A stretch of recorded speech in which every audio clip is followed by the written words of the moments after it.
9 de la mañana, 3 minutos. Estamos a partir de este momento recibiendo con mucho gusto a Julián González Guller, politólogo especialista en temas castrenses, que en más de una oportunidad nos ha visitado en Arriba Gente y que hoy tiene la deferencia nuevamente de estar con nosotros. Bienvenido, Julián. ¿Qué tal? ¿Cómo le va? Bien, buen día. ¿Cómo están? Buenos días. Muy bien. Obviamente, para meternos de lleno en el tema que ha ocupado gran parte de los titulares periodísticos de los últimos días, desafuero de Guido Manini Ríos.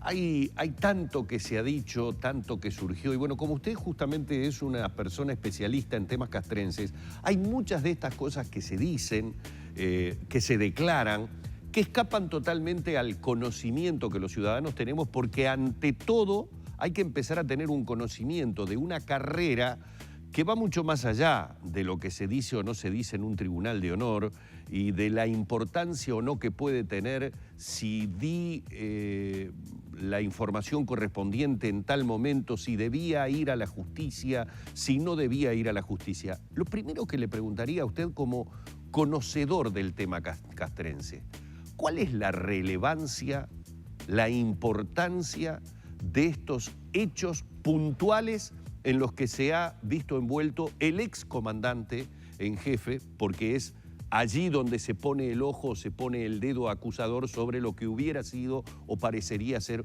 una omisión o hasta un delito que pudo haber cometido?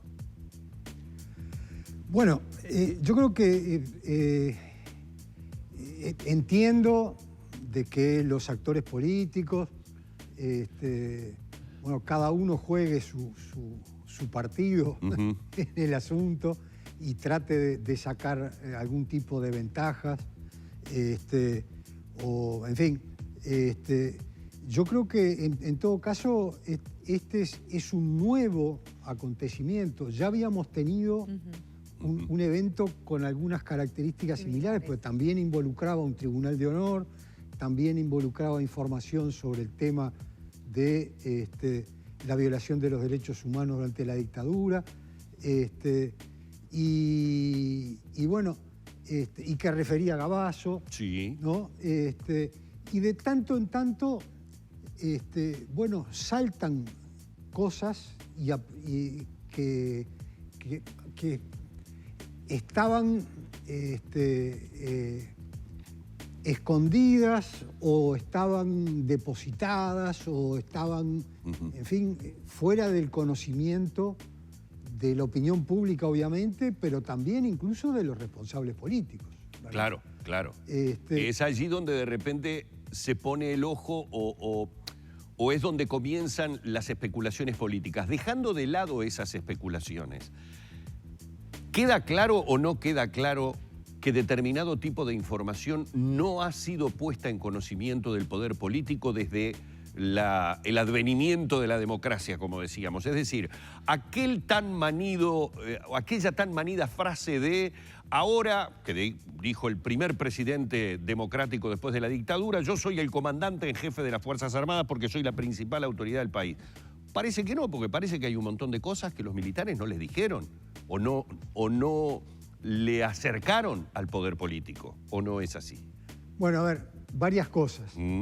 Primero, no creo que el doctor Julio María Sanguinetti, que es abogado además, haya dicho yo soy el comandante en jefe, porque esa figura no existe en nuestro país. El comandante en jefe de las Fuerzas Armadas es una figura jurídica que no existe. Bien. Lo que hay es un mando superior que es el presidente de la República actuando en acuerdo con el ministro o el Consejo de Ministros, el ministro respectivo de Defensa o el Consejo de Ministros. Eso es la primera cosa.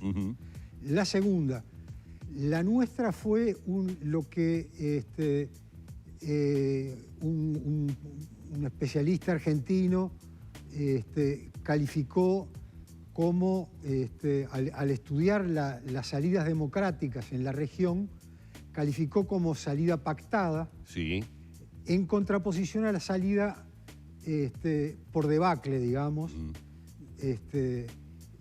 por colapso de las Fuerzas Armadas, que es el caso argentino. Sí, sí. El resto de las transiciones democráticas en la región fueron pactadas Brasil, Chile y Uruguay. Pactado, ¿qué quiere decir? Bueno, hubo algún tipo de arreglo, conversación, acuerdo, en fin, entre los militares y el sistema político, la sociedad organizada, digamos, políticamente. Y bueno, el fenómeno es que en nuestro caso, en el caso uruguayo, lo que ocurrió fue que de alguna manera se reinstaló una modalidad que ya venía de antes, que había sido la modalidad de manejo de los temas de la defensa y las Fuerzas Armadas durante todo el correr del siglo XX hasta la dictadura. Se reinstaló con el matiz nada menor de que salíamos de unos cuantos años, más de 10 años, de dictadura cívico-militar. Y con unos militares que tenían mucho poder en ese momento. Digamos, esa forma de manejo de la defensa era que, bueno, los gobiernos lo que hacían era, Poder Ejecutivo y Parlamento, digamos, determinar el presupuesto, establecer las leyes en el Parlamento, en fin. El Poder Ejecutivo designar el comandante en jefe, en acuerdo con el Senado los generales, y de esa manera se garantizaban cierta fidelidad, digamos, ¿no? El presidente fundamentalmente, a través del comandante en jefe, cierta fidelidad de los mandos, y después los temas relacionados con las Fuerzas Armadas lo manejaban las Fuerzas Armadas. Claro, pero quizás también en base a eso es que da esa percepción de como una doble justicia. Una que corre por el lado militar, que puede ser, por ejemplo, un tribunal de honor, y otra que es la justicia, que es lo que en cierta forma está ahora entrando en el Pero que lo que pasa es que hasta bien entrado la transición democrática, yo diría que un par de gobiernos después de la salida de la dictadura, todavía los delitos que cometían los militares se planteaban contiendas de competencia con la justicia militar. Hoy en día ya nos olvidamos de eso, y un militar comete un delito y es juzgado por la justicia civil, incluso aunque lo cometa adentro de un cuartel. ¿No? Si mata a alguien, si roba algo, más allá de que pueda intervenir la justicia militar, la que interviene es la justicia civil, ¿verdad? Y además está la cuestión de los tribunales de honor, que fueron, hay que recordarlo, la nueva ley orgánica aprobada en 2019, digamos, eliminó los tribunales de honor. Los elimina, exacto. Pero bueno, los tribunales de honor son una institución que nos viene de España, y que viene del medioevo, porque tiene que ver con el honor y una serie de conceptos que hoy en día ya están muy perimidos, que ya los tribunales de honor ya ni siquiera en España existen. Uruguay es uno de los pocos países que todavía los tiene. Julián, le pregunto, según su parecer como conocedor del tema castrense, lo que muchos califican ahora como voltereta o marcha atrás o como se le quiera decir del general retirado Guido Manini Ríos, de haber dicho en la campaña de que él iba a votar su desafuero. Y este video con esta alocución en la que nos dice que las circunstancias cambiaron y que por eso, debido a que las circunstancias cambian, también él cambia el voto. ¿Es entendible o no muestra un lado que normalmente los militares en cuestiones, cuando se trata de cuestiones de honor, no suelen tener ese tipo de cambio, de marcha atrás, de revés, como le queramos llamar a la situación del general retirado? Bueno, ahí sí, obviamente, me parece que el tema que está sobre la mesa, digamos, vinculado al desafuero, es un tema que, bueno, que hace a la posibilidad de haber cometido un delito. Porque es lo que el fiscal establece. Quiere investigar a ver si efectivamente hubo un delito o no, cuál es la responsabilidad del excomandante en jefe en esa cuestión de no haber trasladado la información para que la información llegara a la justicia. No sé qué circunstancias pueden cambiar para que, después de tanto haber proclamado que quería ir, ahora no querer ir. Bueno, hay una circunstancia que cambió y yo creo que hay que ponerla también en este tablero, y tiene que ver con lo que usted tal vez nos pueda ayudar a entender, que es la declaración del expresidente Mujica en determinado momento, que dice: si Manini va a la justicia a declarar, por lo tanto, si se vota el desafuero, no va a retornar porque va a necesitar de los 21 votos también y el Frente no los va a dar. Y en parte de la locución en ese tape que realiza Manini, habla de que existe una posibilidad de que no pueda retornar al Senado, cosa que nunca se había manejado antes. Y que Manini mismo dice que ese argumento es el que lo lleva a hacer ese cambio. Al final de cuentas, aparece Mujica como tirándole una tabla de salvación al propio Manini. La verdad sea dicha que sí parece, pero prácticamente enseguida gente muy importante del propio grupo de Mujica salió a contradecir a su dirigente. Ahora, ¿por qué Mujica lo hizo? Bueno, tendrá que explicarlo Mujica. Y también tendrá que explicar Manini por qué cambia de posición. Claro, claro. Pero entonces entra en juego eso que se está sobrevolando ahora, de que lo político pasa por sobre lo judicial. ¿Es así? Que me parece que ese es un debate absolutamente sin sentido, porque el fenómeno es que las leyes son establecidas por el Poder Legislativo,